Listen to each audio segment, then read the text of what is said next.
अस्सलाम वालेकुम स्टूडेंट्स। मैं आपको अपने यूट्यूब चैनल मैथमेटिक्स विद इंतज़ार मेहदी में खुशामदीद कहता हूँ। स्टूडेंट्स, आज के इस वीडियो लेक्चर में हम सीखेंगे कि फ़ंक्शन का ग्राफ कैसे बना सकते हैं। स्टूडेंट्स, फ़ंक्शन का ग्राफ बनाने के लिए हमें कुछ कॉन्सेप्ट्स का अच्छी तरीके से समझ में आना नहायत ज़रूरी है। सबसे पहले हम उन कॉन्सेप्ट्स की तरफ जाते हैं और उसके बाद फ़ंक्शन की ग्राफ की तरफ जाएंगे। आज के इस वीडियो लेक्चर में आप सीखने वाले हैं ऑर्डर्ड पेयर के बारे में, कार्टेशियन कोऑर्डिनेट सिस्टम के बारे में, और हम फंक्शंस के हवाले से पहले भी डिस्कशन कर चुके हैं, लेकिन इस वीडियो में हम फंक्शन को रिलेशन के साथ रिलेट करके डिस्कस करेंगे और इसके बाद हम फंक्शन के ग्राफ की तरफ जाएंगे। स्टूडेंट्स, अगर आप गौर करें, जो हमारे पास ऑर्डर्ड पेयर का वर्ड है ये दो अल्फाज से मुश्तमिल है, एक ऑर्डर और दूसरा पेयर। स्टूडेंट्स, जो हमारे पास वर्ड ऑर्डर है इसके लफ्जी मतलब हमारे पास अरेंजमेंट के होते हैं,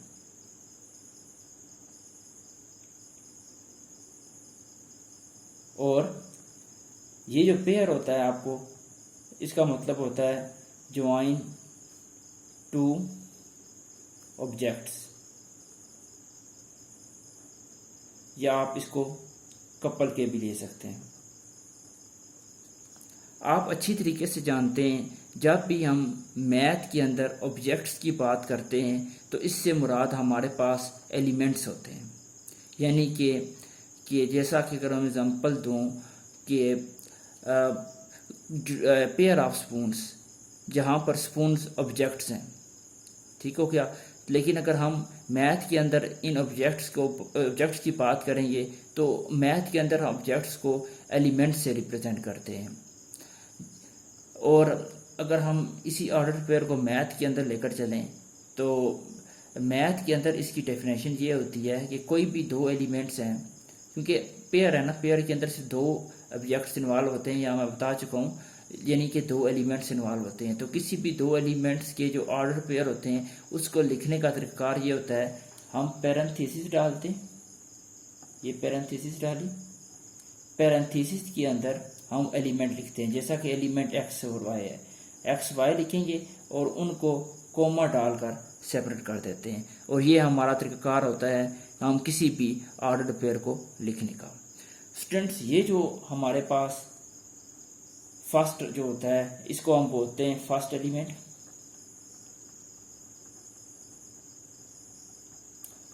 और ये जो होता है हमारे पास इसको बोलते हैं second element.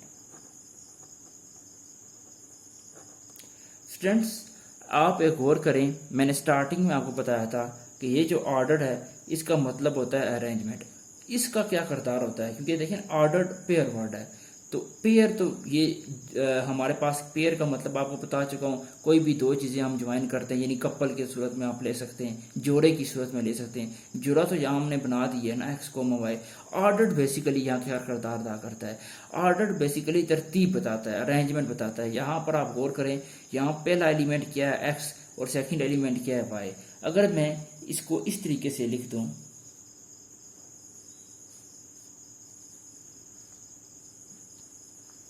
Y comma x, अगर आप गौर करें यहाँ पर जो एलिमेंट है फर्स्ट वो क्या है, वाई है, और जो सेकंड एलिमेंट है वो क्या है हमारे पास, एक्स है।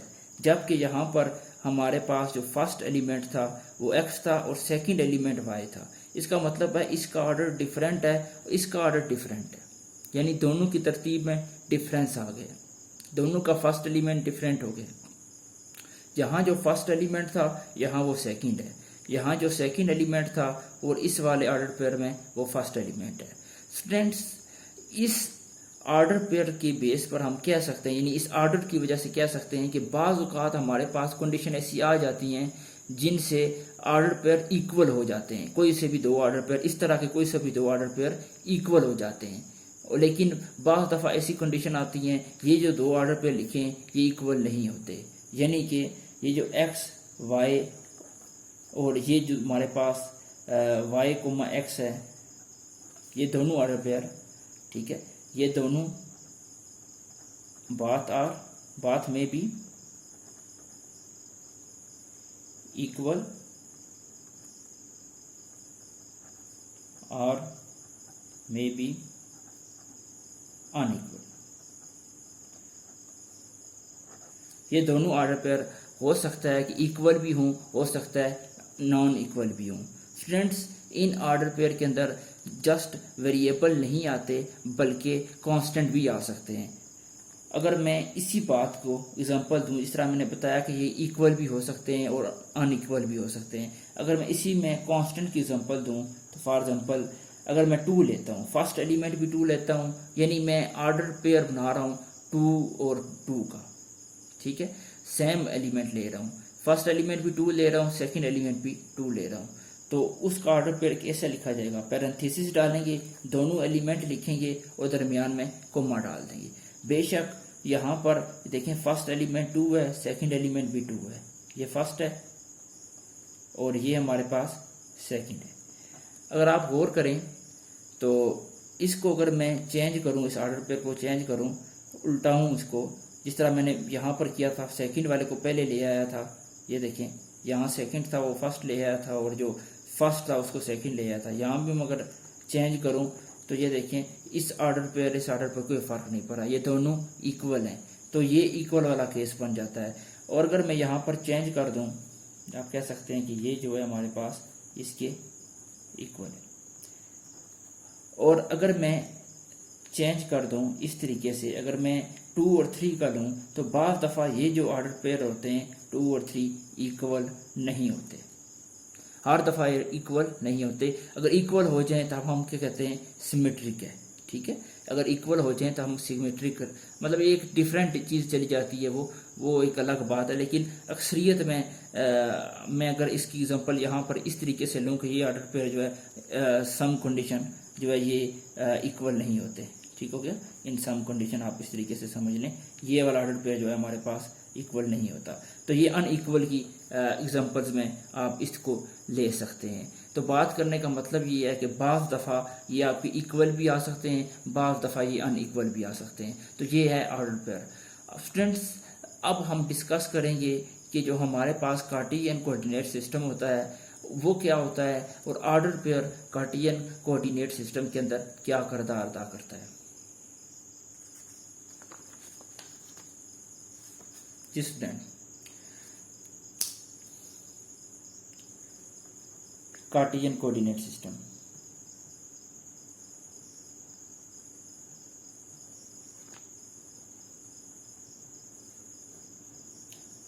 स्टूडेंट, जो हमारे पास कार्टेशियन कोऑर्डिनेट सिस्टम होता है उसको हम रेक्टेंगुलर कोऑर्डिनेट सिस्टम बोलते हैं और साथ के साथ इसे कार्टेशियन प्लान भी बोलते हैं। इसको हम कार्टेशियन प्लान भी और कार्टेशियन कोऑर्डिनेट सिस्टम भी बोलते हैं। It is also known as, हम साथ लिख देते हैं, कार्टेशियन प्लान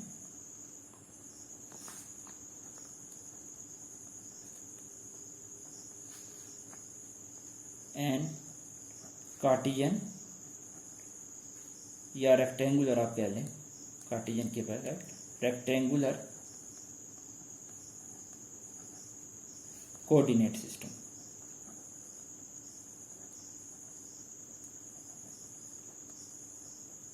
बात क्लियर है? इसको हम रेक्टेंगुलर कोऑर्डिनेट सिस्टम भी बोलते हैं और कार्टेशियन कोऑर्डिनेट सिस्टम भी बोलते हैं। स्टूडेंट्स, इस सिस्टम के अंदर हम जितनी भी हमारे पास 2D और 1D यानी 1 डायमेंशन और 2 डायमेंशन की चीज़ें होती हैं, ऑब्जेक्ट्स होते हैं या बॉडीज़ होती हैं, उनको इस कार्टेशियन सिस्टम के अंदर या इस कोऑर्डिनेट सिस्टम के अंदर हम डिस्कस कर सकते हैं। जैसा कि अगर मैं फ्लोर की एग्जांपल हूँ यानी ज़मीन की एग्जांपल हूँ, ज़मीन या आप ज़मीन के से हटकर एग्जांपल दे देते हैं एक पेज की जिसकी कोई थिकनेस नहीं है यानी इसकी कोई हाइट नहीं है, तो उसकी जस्ट 2 डायमेंशन हो सकती हैं। एक उसकी विड्थ यानी चौड़ाई हो सकती है, एक उसकी लेंथ यानी लंबाई हो सकती है। तो इस तरह की चीज़ें जिसके अंदर जस्ट जो है हमारे पास 2 डायमेंशन हों या जस्ट 1 डायमेंशन हो, तो इन चीज़ों को हम कार्टेशियन कोऑर्डिनेट सिस्टम के अंदर डिस्कस करते हैं, यानी कि 2D और 1D वाला सिस्टम होता है इसके अंदर।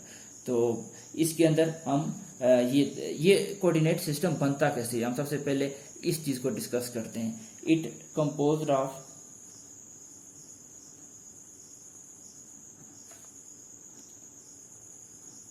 ये किससे कंपोज कर बनता है हमारे पास, टू परपेंडिकुलर लाइंस। ये दो परपेंडिकुलर लाइंस होती हैं, इसके ऊपर मुश्तमिल होता है। वन लाइन इज हॉरिजॉन्टल, उसमें से एक लाइन जो होती है हमारे पास हॉरिजॉन्टल होती है और एक लाइन जो होती है वो वर्टिकल होती है। बात ये है कि एक हमारे पास दो लाइंस होती हैं, लाइंस मतलब यहाँ नंबर लाइन यानी रियल लाइन का पढ़ चुके हैं, नंबर लाइन का पढ़ चुके हैं। ये हमारे पास एक रियल लाइन या नंबर लाइन होती है और ये दो लाइंस के ऊपर जो है कार्टेशियन प्लान डिपेंड कर रहा है। अब समझते हैं कि बेसिकली होता क्या है कार्टेशियन प्लान। ये नंबर लाइन तो होती है, मुश्तमिल तो दोनों लाइन के ऊपर होता है, लेकिन ये दोनों लाइन करती क्या है कि ये दोनों जो लाइन है मिलती हैं आपस में। कहाँ पर मिलती हैं, जब क्या कह सकते हैं, सेंटर से। ठीक है, दोनों लाइंस का जो सेंटर होता है ना वो एक ही पॉइंट के ऊपर होता है। मैं ये आपको थोड़ा सा समझा भी देता हूँ। बिलफर्ज करें कि हमारे पास ये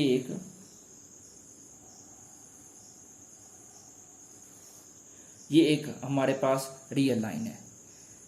ठीक है, और आपको पता है कि मैं अगर इसको ड्रा करने की कोशिश करूँ, ये हमारे पास इसका मैं कहता हूँ कि इस लाइन का जो है पॉइंट ओ है, यानी जीरो है, सेंटर है। सेंटर के ऊपर आपको पता है जो रियल लाइन होती है उसका सेंटर जीरो के ऊपर होता है। ये जीरो इसका सेंटर है इस रियल लाइन का। यहाँ पर इसी तरीके से हमारे पास 1 आ जाएगा, इसी तरीके से 2 आ जाएगा, आगे 100 चलता जाएगा। इसी तरीके से हमारे पास यहाँ -1 आ जाएगा और इसी तरीके से -2 आ जाएगा। ये चीज़ चलती जाएगी। स्टूडेंट्स, ये होगी है हमारे पास हॉरिजॉन्टल लाइन।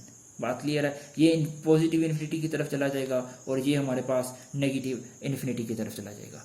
अब स्टूडेंट समझना है, ये होगी अब हॉरिजॉन्टल लाइन। अब हमने 90 के एंगल पर वर्टिकल लाइन बनानी है। 90 का एंगल यानी दोनों लाइंस आपस में 90 का एंगल बनाएंगी। तो ये हमारे पास ये जो वर्टिकल लाइन होगी ये इस लाइन के सेंटर से गुजरेगी, यानी सेंटर इसका इस पॉइंट के ऊपर है, यानी जीरो के ऊपर है, तो यहाँ से ये लाइन गुजरेगी। स्टूडेंट्स, एक और बात आपने याद रखनी है, इस नंबर लाइन का जो सेंटर होगा वो भी यही पॉइंट होगा जो इस लाइन का सेंटर होगा। यानी हॉरिजॉन्टल लाइन का जो सेंटर होगा वही पॉइंट वर्टिकल लाइन का भी सेंटर होगा। यानी दोनों का पॉइंट ऑफ इंटरसेक्शन जो होता है वो दोनों लाइन का जो है सेंटर होगा। इस लाइन का सेंटर भी यही पॉइंट है और ये जो लाइन हमने नंबर लाइन बनाई है, ये वाली नंबर लाइन, इसका पॉइंट इंटरसेक्शन यही पॉइंट है। बात क्लियर है। तो आप गौर करें, ये जो पॉइंट ऑफ इंटरसेक्शन है ये बेसिकली ये पूरा प्लान बना है हमारे पास, जिसके अंदर ये हॉरिजॉन्टल लाइन बनी है, ये वर्टिकल लाइन बनी है, ये पूरा प्लान बन गया। इस पूरे प्लान को कार्टेशियन प्लान बोलते हैं। और ये जो पॉइंट होता है ना, पॉइंट ऑफ इंटरसेक्शन, ये पॉइंट, ठीक है, ये इसको बोलते हैं ओरिजिन। इसको क्या बोलते हैं? ओरिजिन। मैं यहाँ लिख देता हूँ आपको। और ये जो पॉइंट होता है ये बेसिकली इसको बोलते हैं ओरिजिन। और ये होता है हमारे पास 0,0, क्योंकि दोनों का पॉइंट ऑफ इंटरसेक्शन क्या है या दोनों का सेंटर क्या है, दोनों लाइंस का 0 है ना। मैं पहले बता चुका हूँ, इस लाइन का सेंटर भी 0 है, इस नंबर लाइन का भी सेंटर 0 है और सेंटर दोनों का एक ही जगह पर आ रहा है। तो ये अगर हम पेयर की फॉर्म में अगर दोनों एलिमेंट्स को मिलाएं, दोनों नंबर्स को मिलाएं, मैं पहले भी बता चुका हूँ कि मैथ्स के अंदर हम ऑब्जेक्ट्स को या किसी भी नंबर को एलिमेंट बोलते हैं। तो एलिमेंट्स को अगर मिलाएं, दोनों नंबर को मिलाएं, पेयर की फॉर्म में मिलाएं, तो ऑर्डर पेयर बन जाएगा हमारे पास। मैथ के अंदर पेयर की फॉर्म में जब भी नंबर मिलाते हैं, जब भी कोई एलिमेंट्स मिलाते हैं, जब भी कोई ऑब्जेक्ट मिलाते हैं तो पेयर बनता है। पेयर के बारे में हम पढ़ चुके हैं। तो दोनों एलिमेंट्स को पेयर की फॉर्म में किस तरह लिखेंगे? 0 पैरेंथेसिस डालेंगे और 0,0, यानी दोनों एलिमेंट्स को कोमा डालकर उनको सेपरेट कर देंगे। तो इस तरह ये जो पॉइंट बनता है ना, दोनों का जो हमारे पास पॉइंट ऑफ इंटरसेक्शन है वो इस कार्टेशियन प्लान का ओरिजिन होता है। ठीक है, ये पूरा का पूरा हमारे पास कार्टेशियन प्लान है और ये इसका ओरिजिन है। बिल्कुल इसी तरीके से जिस तरीके से आपने ये जो आपने हॉरिजॉन्टल बनाई है लाइन, ये आपने वर्टिकल लाइन बनाई है, इसी तरीके से ये जो हमारे पास वर्टिकल लाइन है इसका भी आप अगर ड्रा करना चाहें 0 से ऊपर आपको पता है क्या होता है, पॉजिटिव होते हैं और जीरो से नीचे की तरफ हमारे पास होते हैं नेगेटिव। जैसा कि यहाँ जीरो से इधर पॉजिटिव होंगे और जीरो से इधर नेगेटिव होंगे। तो यहाँ पर आप लिख सकते हैं ये हमारे पास मैं कह सकता हूँ 1 है, ये हमारे पास 2 है, ये हमारे पास 3 है, क्योंकि ये जीरो है ना, 0 1 2 3। और नीचे की तरफ अगर आप आएँ तो ये हमारे पास -1 है। सॉरी माजरत स्टूडेंट्स, आपको कुछ आवाज़ें आ रही होंगी, लेकिन मेरे पास फ़िलहाल माइक नहीं है, इस वजह से मैं आपको उस तरीके से ये फैसिलिटी मुहैया नहीं कर सकता। माजरत करता हूँ आपसे स्टूडेंट्स। ये इसी तरीके से -2 आ जाएगा और इसी तरीके से हमारे पास -3 आ जाएगा और ये -∞ तक चलता जाएगा। तो ये हमारे पास इसी तरीके से पॉजिटिव इन्फिनिटी की तरफ चलता जाएगा। स्टूडेंट्स ये जो हमारे पास है इसको बोलते हैं, ये जो हमारे पास हॉरिजॉन्टल है, ये जो हॉरिजॉन्टल लाइन आपने डाली है इसको बोलते हैं वाई एक्सिस, क्या सॉरी एक्स एक्सिस। इसको बोलते हैं एक्स कोऑर्डिनेट या एक्स एक्सिस। ये जो आपने हॉरिजॉन्टल डाला है, लाइन डाली है, इसको बोलते हैं एक्स एक्सिस और एक्स कोऑर्डिनेट। स्टूडेंट्स ये जो आपने वर्टिकल लाइन ड्रा की है और इसको बोलते हैं वाई एक्सिस या वाई कोऑर्डिनेट। बात क्लियर है स्टूडेंट? इसको बोलते हैं वाई एक्सिस और वाई कोऑर्डिनेट। ये आपने नहीं सोचना कि यहाँ 3 पर रुक गया, ये चीज़ चलती जा रही है। जिस तरह ये चलती जा रही है, ये भी चलती जा रही है, ये भी नीचे की तरफ चलती जा रही है। बात क्लियर है? ये नहीं, ये फ़ायदा लफ्ज़ों में अगर मैं आपको बयान करना चाहूँ तो ये बुनियादी तौर पर हमारे पास -∞ की तरफ जा रहा है, ये पॉजिटिव इन्फिनिटी की तरफ जा रहा है। इसी तरीके से ये देखें ऊपर पॉजिटिव की तरफ जा रहा है, ये पॉजिटिव इन्फिनिटी और ये -∞। तो ये है बुनियादी तौर पर कार्टेशियन प्लान। इस प्लान को बोलते हैं कार्टेशियन प्लान। इस कार्टेशियन प्लान के सेंटर यानी ओरिजिन 0,0 होते हैं, ऑर्डर पेयर की फॉर्म में।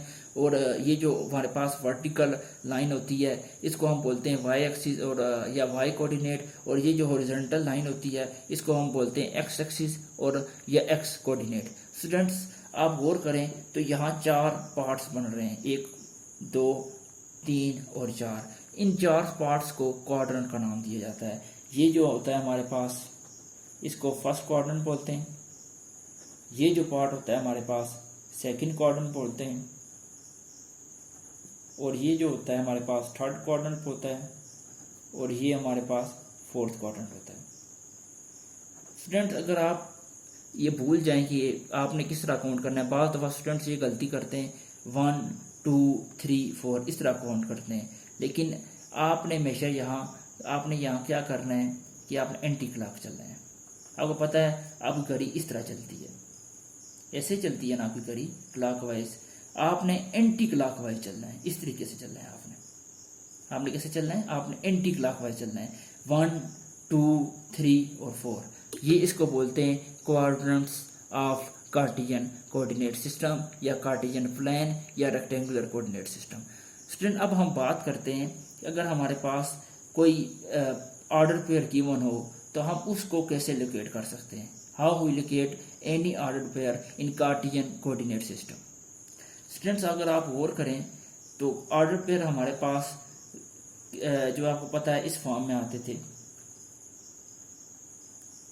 यहाँ पर x जो होता है ऑर्डर पेयर का, अगर मैं रेक्टेंगुलर कोऑर्डिनेट सिस्टम के अंदर लेकर जाकर आपको ये बात समझाता हूँ, क्योंकि उस वक्त हमने कार्टेशियन प्लान समझा नहीं था, तो ये वाला पॉइंट मैंने उस वक्त शामिल नहीं किया था। अगर आप गौर करें कि ये जो हमारे पास हिस्सा होता है ये x, ये लेते हैं हम x एक्सिस से। किसे लेते हैं? x कोऑर्डिनेट से। ये बेसिकली x कोऑर्डिनेट से लेते हैं, यानी x एक्सिस से लेते हैं, और ये लेते हैं हम y कोऑर्डिनेट से। ये x कोऑर्डिनेट से लेते हैं और ये वाला ऐसा हम ले लेते हैं y कोऑर्डिनेट से। अब हमने करना ये है कि ये जो x कोऑर्डिनेट है y कोऑर्डिनेट है, जैसा कि यहाँ पर बिलफर्ज करें कि मैं 2,3 ले लेता हूँ। आप इसको लोकेट कैसे कर सकते हैं? 2,3 को आप लोकेट कैसे कर सकते हैं? मैं एक अपना कार्टेशियन प्लान बनाता हूँ। ये देखिए मैंने अपना कार्टेशियन प्लान बना दिया। ये देखिए मेरे पास y एक्सिस हो गया और ये हमारे पास मैं कहता हूँ x एक्सिस हो गया। आपने उतने पॉइंट्स इतने ड्रा करने हैं जितने कि हमारे पास रिक्वायर्ड है हमें। आप यहाँ देखें कि x हमारे पास 2 तक है और y जो है हमारे पास 3 तक है। मैं पहले बता चुका हूँ कि ये जो है x कोऑर्डिनेट के लिए होता है और ये जो होता है ऑर्डर पेयर का सेकंड एलिमेंट जो होता है वो y कोऑर्डिनेट के लिए होता है। अच्छा, दूसरी बात ये है कि आपने डिस्टेंसेस सेम रखने हैं। आपने जो इंटरवल के डिस्टेंसेस ले रहे हैं एक जैसे रखने हैं। इस तरह ये यहाँ देखें, यहाँ पर जो डिस्टेंस है 1 के हिसाब से चल रहा है, 0 से 1, 1 से 2, 2 से 3। इसी तरीके से इधर भी वही डिस्टेंस चला रहे हैं हम, ऊपर भी वही डिस्टेंस चला रहे हैं, नीचे भी वही डिस्टेंस चला रहे हैं। इन्हीं दोनों के दरमियान जो एलिमेंट्स के दरमियान वाला जो डिस्टेंस है वो आपका सेम होना चाहिए, वो आपका डिफरेंट नहीं होना चाहिए। ये नहीं हो कि इधर डिस्टेंस और हो इधर और हो, यानी ये नहीं होना चाहिए कि 0, 1, 2, 3 हो और इधर आप 0.5 के हिसाब से ले रहे हों। और अगर बिलफर्ज करें आपको 0.5 के हिसाब से लेना भी है ना, तो आपको अपना जो स्केल है ना, बिग स्केल, अगर आप स्टैट्स के स्टूडेंट हैं तो शायद आपको बिग स्केल का कॉन्सेप्ट आपको आता हो, स्मॉल स्केल, बिग स्केल। उसमें ये होता है कि आपने बिलफर्ज करें जहाँ 1 बिग स्केल लिया है आपने। बिग स्केल से मुराद होता है कि जो आपका बुनियादी तौर पर मेन डिस्टेंस होता है, आपका जो स्केल का मेन डिस्टेंस होता है। देखें यहाँ से 0 से लेकर 1 तक एक मेन डिस्टेंस है, यानी ये बिग स्केल है। इसी तरीके से 1 से लेकर 2 तक ये भी आपका बिग स्केल है। इधर भी देखें, जितना डिस्टेंस आपने 1 के लिए लिया है, मतलब बेसिकली यहाँ भी डिस्टेंस तो 1 ही है ना, जो डिस्टेंस यहाँ है जो वही डिस्टेंस यहाँ है, दोनों डिस्टेंस देखें सेम है। ये भी उतना ही है, ये भी उतना ही है। मतलब बात करने का मतलब ये है कि अगर आप सबका डिस्टेंस 1 ले रहे हैं तो 1 डिस्टेंस जो यहाँ होगा 1 डिस्टेंस यहाँ भी वही होना चाहिए। ये ऐसा नहीं होना चाहिए कि मैं आपको समझा देता हूँ। अगर बिलफर्ज करें आपने ये यहाँ रखा हुआ है, तो अगर आप इसको भी यहाँ रखें, अगर यहाँ 0.5 ले रही हैं और यहाँ 1 ले रही हैं तो फिर ये गलत है। बात क्लियर है आपको? ये गलत। अगर 0.5 लेना है आपको, फिर यहाँ पर आपको 0.5 लेना पड़ेगा और इसको आप -1 लेंगे, सॉरी -0.5 लेंगे और इसको आपको जो है -1 लेना पड़ेगा। बात क्लियर है? यानी देखें 0 से 1 एक डिस्टेंस है ना, अगर यहाँ भी 0 से -1 ले जाकर आप डिस्टेंस चेक करें तो वो भी आपके पास जो बुनियादी तौर पर जो डिस्टेंस आता है वो यही बनेगा ना। डिस्टेंस हम कैसे निकालते होते हैं? 1 - 0 1। इसी तरीके से 0 माइनस ब्रैकेट -1, यानी ये बनेगा हमारे पास 0 -1, ये 1 बन जाएगा। दूसरा बड़ा एलिमेंट हम पहले रखते हैं ना, यहाँ पर 0 बड़ा एलिमेंट है तो बड़ा पहले रखा है, -1 छोटा है 0 से। इसी तरीके से जहाँ 1 बड़ा है और 0 छोटा एलिमेंट है, 1 - 0 1। देखें दोनों का डिस्टेंस सेम है। तो जो डिस्टेंस इतना होगा इधर होगा, मतलब लंबाई के हिसाब से देखें यहाँ इतना है तो यहाँ भी आपका डिस्टेंस इतना होना चाहिए। बात थोड़ी मेरी लंबी हो गई है। अब हम बात करते हैं लोकेट कैसे कर सकते हैं। इस तरह 1 -1 हो गया, यहाँ पर बिलफर्ज करें मैं 2 रखता हूँ, यहाँ भी इतना रख कर -2 आ जाएगा। अब हम इसकी तरफ लेकर चलते हैं, ये 1 हो जाएगा, ये 2 हो जाएगा, जगह मेरे पास कम है, ये मेरे पास 3 हो जाएगा। बात क्लियर है? तो ये नीचे माइनस लगाने की ज़रूरत नहीं है, माइनस वाली, क्योंकि देखें हमारे पास जो y कोऑर्डिनेट है वो 3 है, यानी पॉजिटिव है। अब लोकेट कैसे करना है? आप ये देखें, सबसे पहले आप x वाला लेकर चलें। x क्या है? 2 है, ये दें x 2 है। अब आप देखना है कि y क्या है? y क्या है? 3 है ना, तो आपने 3 देखना है किधर है? ये 3 है, ये देखें ये 3 है। अब आपने ये करना है कि ये जो पॉइंट है x वाला, x कोऑर्डिनेट वाला, ये आपने समझना है पॉइंट। ये जो x कोऑर्डिनेट वाला पॉइंट है, यहाँ आपने पेंसिल रखी है, पेंसिल ऊपर लेकर जाएं। ये देखिए पेंसिल ऊपर लेते जाएं, लेते जाएं, लेते जाएं, लेते जाएं, लेते जाएं और वहाँ तक लेकर जाएं जहाँ पर 3 है आपका। ये देखें y कोऑर्डिनेट वाला पॉइंट बिल्कुल आमने सामने आ गए हैं। जहाँ 3 है वहाँ पर हमारे पास बिल्कुल आमने सामने ये पॉइंट जाके हमारे पास इस तरीके से पॉइंट लोकेट होता है। और ये जो पॉइंट हमारा लोकेट होगा ये 2 3 लोकेट। बात क्लियर है? ये देखें दोनों पॉइंट बिल्कुल आमने सामने। ये देखें ये 2 से आप लेकर ऊपर चलें, बिल्कुल सीधा ऊपर लेकर चलना है, आगे पीछे लेकर नहीं चलना, बिल्कुल सीधा लेकर ऊपर चलना है। ये देखें ये y के पैरेलल, आप इस तरीके से भी समझ सकते हैं, y कोऑर्डिनेट के पैरेलल आपने चलना है। ये y कोऑर्डिनेट देखें इस तरह जा रहा है, बिल्कुल हम पैरेलल ऊपर गए हैं। ये देखें ये पैरेलल ऊपर गए हैं ना, ये पैरेलल ऊपर गए हैं और ये जो पॉइंट 3 है उस तक पहुंचे आप। ये देखें इसके सामने बिल्कुल सामने 3 पॉइंट के। तो हम इस तरीके से लोकेट करते हैं। अगर हम कुछ और लोकेट करना चाहें, लाइक एक और ऑर्डर पेयर होता है हमारे पास, अगर बाउंड्री पर, मतलब कोई ऐसा पॉइंट हो जो एक्स एक्सिस के ऊपर लाई करे या कोई ऐसा पॉइंट हो जो वाई एक्सिस के ऊपर लाई करे। तो ऐसे कौन से पॉइंट्स होते हैं ये मैं आपको बता देता हूँ स्टूडेंट्स। ये जो एक्स एक्सिस होता है इसके ऊपर हमारे पास वाई जीरो होता है, वाई के पॉइंट सारे के सारे जीरो होते हैं। बात क्लियर है। इसी तरीके से जो हमारे पास वाई एक्सिस होते हैं इस वाई एक्सिस के ऊपर एक्स जीरो होता है। ये बात आपने याद रखनी है, एक्स एक्सिस के ऊपर वाई जीरो होता है और वाई एक्सिस के ऊपर एक्स जो होता है हमारे पास जीरो होता है और एक्स एक्सिस के ऊपर वाई जीरो होता है। अच्छा, अब बिल फर्ज करें कि यहाँ पर हमारे पास एक्स वाला कोई पॉइंट है लेकिन वाई जीरो है। इसका मतलब ये है कि यहाँ एक्स मौजूद है लेकिन वाई जीरो है। जब एक्स मौजूद हो वाई जीरो हो इसका मतलब है पॉइंट कहाँ लाई करेगा, एक्स एक्सिस के ऊपर लाई करेगा। बात क्लियर है, इसके ऊपर लाई करेगा। ये देखें ये x2 है ना, तो y जबकि जीरो है तो पॉइंट ये। अगर उल्टा हो 0 और कॉमा 2, इस पॉइंट को आप कैसे लोकेट करेंगे। लोकेट यहाँ देखें x हमारे पास 0 है यानी x कोऑर्डिनेट 0 है लेकिन y कोऑर्डिनेट मौजूद है। मैंने आपको बताया कि जब x कोऑर्डिनेट 0 हो y मौजूद हो, y कोई भी हो लेकिन y मौजूद हो तो इसका मतलब ये है कि पॉइंट कहाँ लाई करेगा, y के ऊपर लाई करेगा। बात क्लियर है।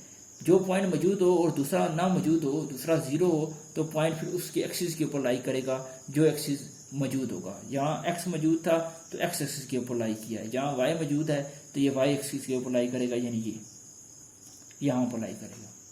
तो ये जो पॉइंट होता है ये 0,2 हो जाएगा और ये जो पॉइंट होगा आपका ये 2,0 हो जाएगा। बात क्लियर है।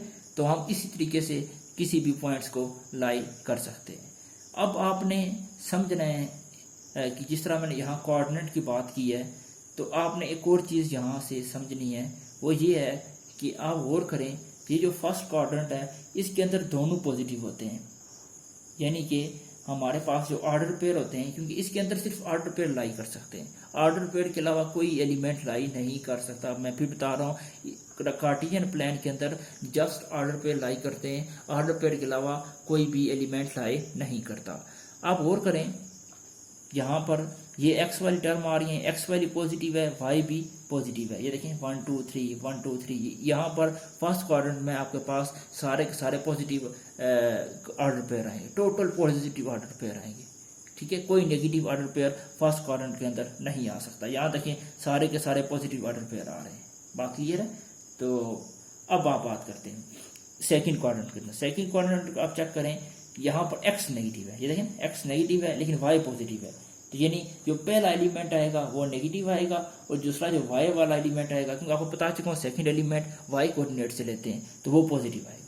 अब नीचे वाले में गौर करें, यहाँ एक्स भी नेगेटिव है वाई भी नेगेटिव है। ये देखें ना एक्स भी नेगेटिव है वाई भी नेगेटिव है। इसका मतलब है कि यहाँ एक्स कोऑर्डिनेट से लिया गया एलिमेंट फर्स्ट एलिमेंट भी नेगेटिव होगा और सेकेंड एलिमेंट भी नेगेटिव होगा। अगर आप गौर करें इसी तरीके से यहाँ एक्स पॉजिटिव है, ये देखें एक्स पॉजिटिव है लेकिन वाई नेगेटिव है, तो यहाँ पर वाई नेगेटिव होगा। तो ये बुनियादी कॉन्सेप्ट है कार्टेशियन कोऑर्डिनेट सिस्टम का। ठीक है, अब हमने डिफरेंट ऑर्डर पेयर को लोकेट भी किया है यहाँ पर, जैसा कि यहाँ पर हमने 2 3 0 2 2 0, तो ये 3 ऑर्डर पेयर को हमने लोकेट भी किया है। अब हम समझेंगे कि फंक्शन होता क्या है, फंक्शन के बारे में थोड़ा सी डिस्कशन करते हैं। स्टूडेंट्स, हम जानते हैं जो हमारे पास फंक्शन होता था, फंक्शन क्या होता था। फंक्शन हमने पहली वीडियो में भी डिस्कस किया था, वैसे हम डिस्कस नहीं करेंगे।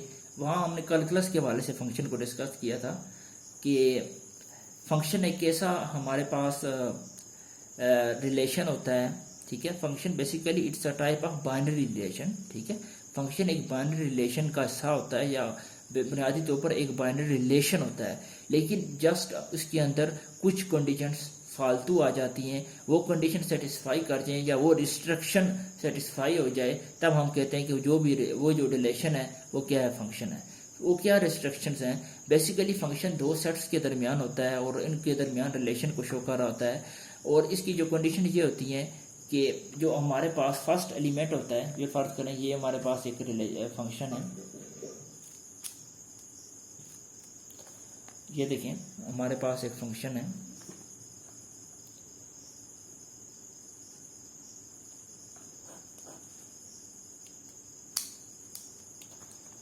ये फंक्शन में एफ डिफाइन कर रहा हूँ ए से बी पर। तो कंडीशन ये है कि जो हमारे पास सेट ए है इसके तमाम के तमाम ऑल एलिमेंट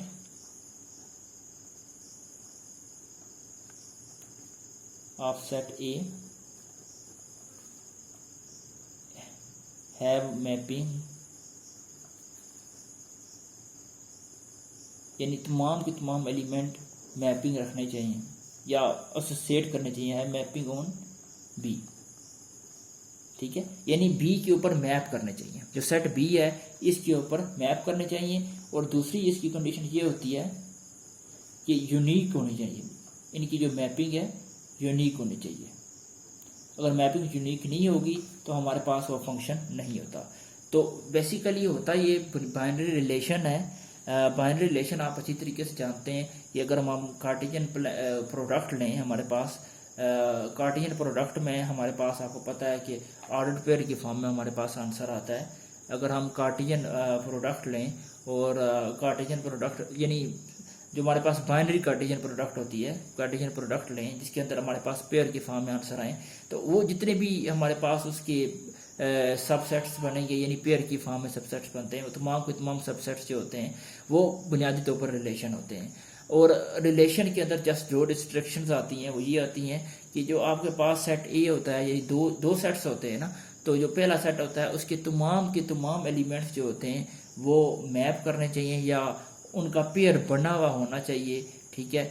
और दूसरा ये कंडीशन होती है कि वो जो मैपिंग है वो यूनिक होनी चाहिए, या दूसरे अल्फाज में इसी ये कह सकते हैं कि जितने भी एलिमेंट्स हैं सेट ए के तमाम का ऑर्डर पेयर मौजूद होना चाहिए। दूसरा वो रिपीट भी नहीं होने चाहिए। आप इस तरीके से भी इसको समझ सकती हैं कि तमाम के तमाम एलिमेंट सेट ए के उनका ऑर्डर पेयर मौजूद होना चाहिए, एक। दूसरा वो तमाम के तमाम जो ऑर्डर पेयर मौजूद हैं उनमें सेट ए के एलिमेंट्स रिपीट नहीं होने चाहिए। बात क्लियर है? तो ये जो बात मैंने लिखी है वो मैंने अदर वर्ड्स में आपको एक्सप्लेन कर दी है। ये दो बातें मौजूद होंगी तब ये हम कहेंगे जो गिवन है वो फंक्शन है, ठीक है। तो फंक्शन बुनियादी तौर पर यहाँ पर बात जो समझ में आती है वो भी एक ऑर्डर पेयर की फॉर्म में हम लिखते हैं। जैसा कि अगर मैं एग्जांपल लेता हूँ, अगर मैं फंक्शन ले लेता हूँ एक्स, ये देखें ये भी एक हमारे पास लीनियर फंक्शन है। अगर आप इस फंक्शन की बात करें तो इस फंक्शन को इक्वेशन की फॉर्म में लिखें तो हम इस तरीके से लिखते हैं ये, तो यानी फाता लफ्ज़ों में इसको हम इस तरीके से भी लिखेंगे। अब आप बेसिकली करते क्या है, ऑर्डर पेयर इसका बनता कैसे है। आप देखें एक्स के अंदर आप वैल्यू डालें, जब आप एक्स के अंदर 1 डालेंगी तो हमारे पास y क्या आ जाएगा, 1 आ जाएगा। और x2 डालेंगी y हमारे पास क्या आ जाएगा, 2 आ जाएगा। अब आप इसको आपस में मिलाएं तो ये चीज़ बनती है, ये ऑर्डर पेयर की फॉर्म है, ये देखिए ये बनता है। बात क्लियर? तो ये चीज़ें सारे ऑर्डर पेयर की फॉर्म में चल रही हैं, ठीक। ये दोनों एलिमेंट का 1,1 इन दोनों का एलिमेंट ऑर्डर पेयर ये बनता है, इसका भी ऑर्डर पेयर ये बनता है। मैं पहले ही बता चुका हूँ फंक्शन को बुनियादी तौर पर ऑर्डर पेयर की फॉर्म में रिप्रेजेंट करते हैं, लिख सकते हैं। स्पेशली जो मैंने आपको रिलेशन के अंदर डेफिनेशन बताई है कि होता ये रिलेशन ही है। रिलेशन बेसिकली क्या होता है कि हम कार्टेशियन प्रोडक्ट लेते हैं, क्योंकि मेरी वीडियो लंबी हो जाएगी, मैं कार्टेशियन प्रोडक्ट की तरफ नहीं जा रहा। तो कार्टेशियन प्रोडक्ट काफ़ी लोग बच्चों को आर भी जो होगी, और मैं उस तरफ नहीं जा रहा, जस्ट आपको बता रहा हूँ कि कार्टेशियन प्रोडक्ट का जो सबसेट होता है वो रिलेशन होता है। और रिलेशन के अंदर जस्ट दो रिस्ट्रिक्शंस होती हैं। एक यह कि उसके जितने भी एलिमेंट्स हैं वो तमाम के तमाम का ऑर्डर पेयर मौजूद होना चाहिए। आप इस तरीके से समझ लें, तमाम को तमाम का ऑर्डर पेयर मौजूद होना चाहिए। और नंबर 2 रिस्ट्रिक्शन होती है कि वो तमाम ऑर्डर पेयर, तमाम एलिमेंट जो हैं वो रिपीट नहीं होने चाहिए, ठीक है। जो हमारे पास डोमेन के एलिमेंट हैं आप इस तरीके से समझ लें, जो हमारे पास, क्योंकि जो ऑर्डर पेयर के जो फर्स्ट एलिमेंट होते हैं वो डोमेन के एलिमेंट होते हैं, और ऑर्डर पेयर के जो तमाम सेकंड एलिमेंट होते हैं फंक्शन के वो होते हैं रेंज के एलिमेंट। आप इस तरीके से भी समझ लें। वैसे बुनियादी तौर पर आप मेरी फर्स्ट वीडियो देखें, वहाँ मैंने फंक्शन को ब्रीफली एक्सप्लेन किया है, मैं उस तरफ जा नहीं रहा। आप इतनी तरह याद रख लें, अगर थोड़ा सा डिफरेंट वे में फंक्शन को समझना चाहते हैं कि ऑर्डर पेयर के जो हमारे पास फर्स्ट एलिमेंट होंगे तमाम के तमाम वो डोमेन होती है किसी भी फंक्शन की, और ऑर्डर पेयर के जो सेकंड एलिमेंट होते हैं वो फंक्शन की रेंज होती है। तो ये बात आपको क्लियर होनी चाहिए। हम फंक्शन को ऑर्डर पेयर की फॉर्म में इस तरीके से लिखते हैं। ये आपको पता चल गया है, ऑर्डर पेयर को लोकेट करना भी आपको पता चल गया है। अब हम बात करते हैं कि graph of linear function.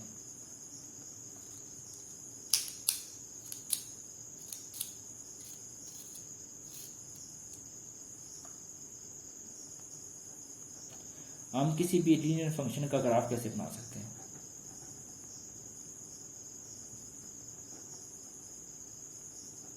How we make graph of linear function. Students, हम अब लीनियर फंक्शन बुनियादी तौर पर होता क्या है, जिस तरह ये मैंने एग्जांपल दी है f of x is equal to x. Function की बेशुमार टाइप्स होती हैं, ठीक है। फंक्शन को मैंने थोड़ा सा डिस्कस किया रिलेशन के हवाले से, जस्ट ये बताने के लिए कि फंक्शन को हम ऑर्डर पेयर की फॉर्म में लिख सकते हैं। और की बुनियादी वजह ये है कि फंक्शन टाइप्स होती है या बेसिकली होता ही रिलेशन है, और रिलेशन आपको बेहतर पता है कि हम ऑर्डर पेयर की फॉर्म में लिखते हैं। और फंक्शन तो होता ही एक रिलेशन है, जस्ट उसके अंदर कुछ डिस्ट्रक्शन आ जाती हैं, वो मैंने आपको सामने दोहराती हैं, या आप इस वे में भी समझ सकते हैं। और जो मैंने आपको डिस्ट्रक्शन ऑर्डर पेयर की फॉर्म में बताई हैं, उस वे में भी आपको फंक्शन को समझ सकते हैं। तो बुनियादी तौर पर हम फंक्शन की बहुत सारे टाइप्स आ जाती हैं, जिस तरह लीनियर फंक्शन है और नॉन लीनियर फंक्शन हैं। जो हमारे पास लीनियर फंक्शन होते हैं, यानी कि ऐसे फंक्शन हम फिलहाल डिस्कस करें पॉलिनोमियल की फॉर्म में, जो जस्ट हमारे पास जिनकी डिग्री 1 होती है। ऐसी पॉलिनोमियल जिसकी डिग्री 1 हो, आपको पता है लीनियर कहलाती है। तो इस लीनियर जितने भी हमारे पास पॉलिनोमियल होती हैं, वो सारे के सारे बेसिकली फंक्शन ही होते हैं। तो हमने उसको डिस्कस करना है कि लीनियर फंक्शन मौजूद हो तब हम उसका ग्राफ कैसे बना सकते हैं। इसके बाद हम जो इससे नेक्स्ट वीडियोस होंगी उसके अंदर हम डिस्कस करेंगे कि जो हमारे पास क्वाड्रेटिक फंक्शन होता है उसकी भी उसकी भी जो हम ग्राफ है वो हम कैसे बना सकते हैं, और जो उसके अलावा बाकी नॉन लीनियर के अंदर क्वाड्रेटिक हो गया, और हमारे पास क्वाड्रेटिक्स के बाद क्यूबिक हो गया, ये उन सब के ग्राफ के ऊपर डिस्कशन करेंगे। अभी हम लीनियर फंक्शन की बात करते हैं। तो लीनियर फंक्शन की ग्राफ बनाने के लिए सबसे पहले तो आपको इक्वेशन की फॉर्म में फंक्शन को लिखना होगा। Right function in the form of equation.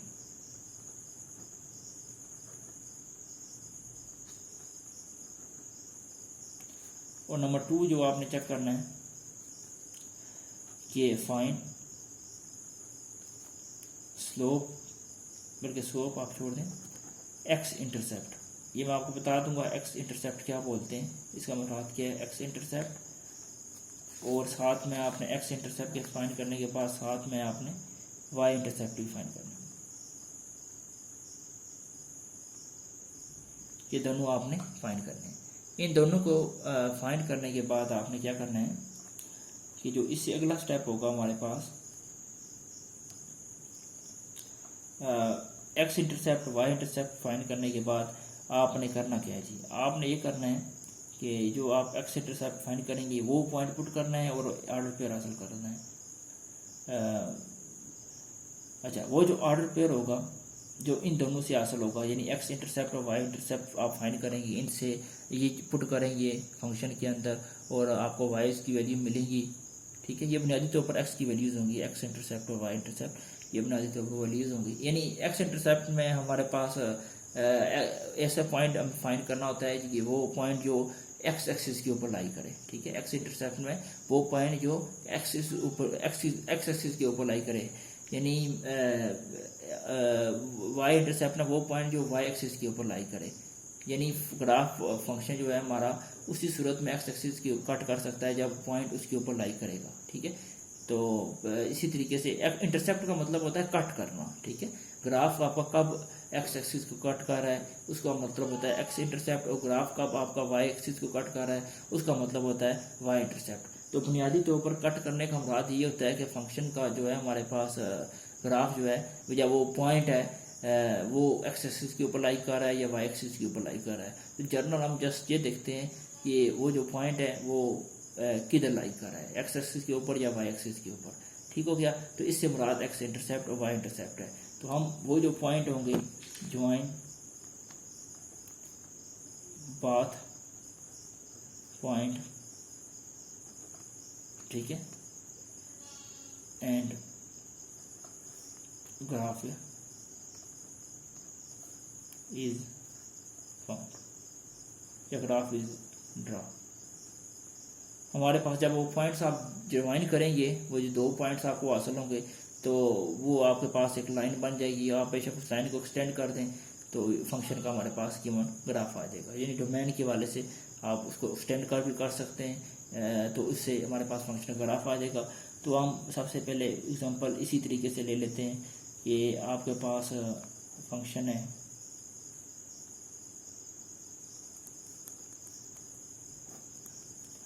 इसी के ले लेते हैं, x+1 के ले लेते हैं। सबसे पहले तो आपको इक्वेशन की फॉर्म आप लिखते हैं। इक्वेशन की फॉर्म में आपको पता है y=f(x) यानी y=x+1। तो ये इस फॉर्म में हमने इसको लिख लिया। अब हम ये करेंगे कि आपने वैल्यूज़ फाइंड करनी। ऑर्डर पेयर, आपको ऑर्डर पेयर चाहिए ना, आपको ऑर्डर पेयर चाहिए तो आपको वैल्यूज़ फाइंड करनी होगी। कुछ वैल्यूज़ फाइंड करेंगे और उन वैल्यूज़ को आपस में मिलाएंगे तो हमारे पास फंक्शन का ग्राफ बन जाएगा। तो वो कुछ वैल्यूज़ हमने कैसी फाइंड करनी है, आपने फाइंड करनी है कुछ वैल्यूज़ यानी एक्स इंटरसेप्ट और वाई इंटरसेप्ट, वो फाइंड करके ऑर्डर पेयर की फॉर्म में लाएंगे और इसके बाद हमारे लिए आसान हो जाएगा। तो सबसे पहले फाइंड करते हैं वाई इंटरसेप्ट यानी एक्स इंटरसेप्ट आप फाइंड कर रहे हैं। एक्स इंटरसेप्ट फाइंड करने का क्या तरीका होता है, हम जो गिवन फंक्शन होता है y=f(x), ये जो इक्वेशन होती है उसके अंदर हम क्या करते हैं जी, पुट y=0 यानी वेरी बात है पॉइंट एक्स एक्सिस के ऊपर लाइक कर रहा है तो वहाँ y 0 होगा। हम पहले भी बात कर चुके हैं, y कोऑर्डिनेट 0 होगा तो यहाँ हम क्या देते हैं पुट y=0। तो y 0 रखेंगे तो हमारे पास x इंटरसेप्ट आ जाता है यानी कि x की वैल्यू क्या आ जाएगी हमारे पास -1। और आपको बता चुका हूँ कि ये पॉइंट कहाँ लाइक कर रहा है, x के ऊपर लाइक कर रहा है। तो इसका मतलब ये है कि x अगर -1 है तो साथ वाला जो y होगा वो 0 होगा। क्यों वजह रीज़न क्या है कि पॉइंट किधर लाइक कर रहा है, एक्स इंटरसेप्ट का मतलब ये होता है कि वो पॉइंट जो है वो लाइन को कट करे। तो ये बुनियादी तौर पर एक्स इंटरसेप्ट है यानी एक्स एक्सिस को कट कर रहा है पॉइंट, तो इसका मतलब पॉइंट एक्स एक्सिस के ऊपर पड़ा हुआ है। तो यानी मतलब वाई जो कोऑर्डिनेट्स हैं उनके पॉइंट्स हैं वो 0 हैं। तो इससे जो हम -1 और 0 ले लेते हैं। अब हम बात करते हैं वाई इंटरसेप्ट की।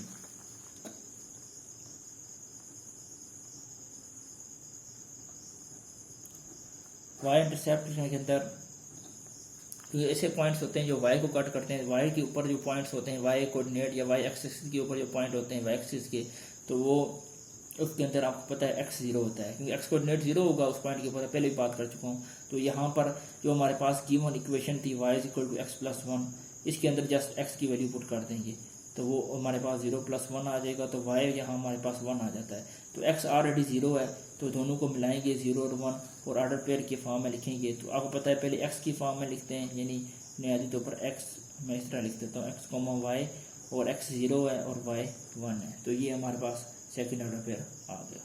बात क्लियर है। तो अब हमने क्या करना है, x और y एक्सिस हमने बनाने हैं यानी कार्टेशियन प्लान बनाना है। ये हमने कार्टेशियन प्लान बनाया है। अब गौर करें, यहाँ पर आपको पता है कि ये ओरिजिन होता है ना, ये 0,0 ये ओरिजिन होता है।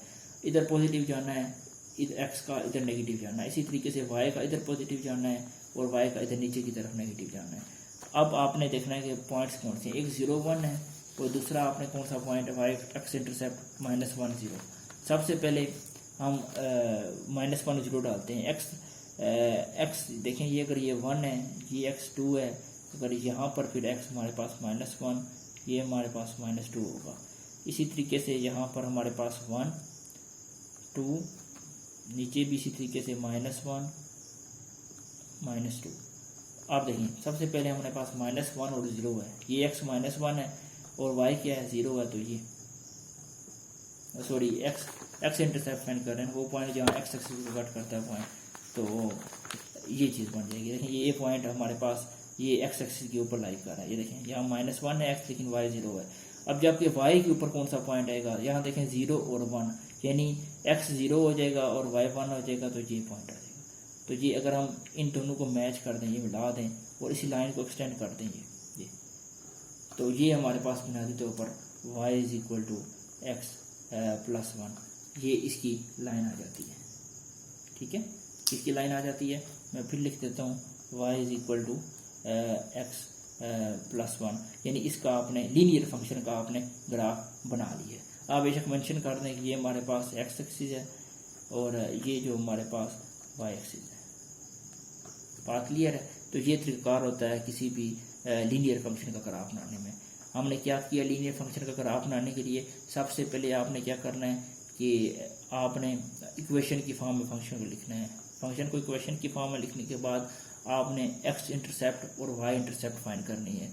X intercept Y intercept find करने के बाद, वो पॉइंट हासिल करने के बाद जस्ट आपने कार्टेशियन प्लान के अंदर वो पॉइंट लोकेट करने हैं। लोकेट करने के बाद आपने दोनों पॉइंट्स को मिला देना है। ओके, एक लाइन बन जाएगी, बस उसी लाइन को एक्सटेंड कर देना है।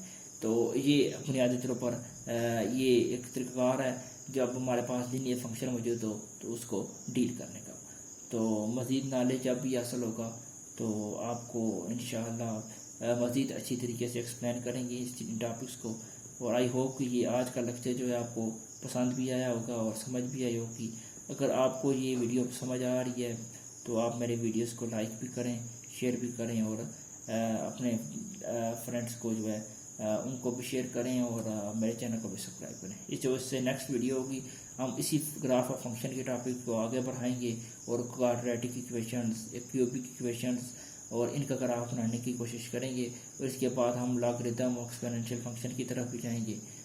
तो अब तक के लिए इजाज़त दें आप और अपना ख्याल रखिएगा। अल्लाह हाफिज़।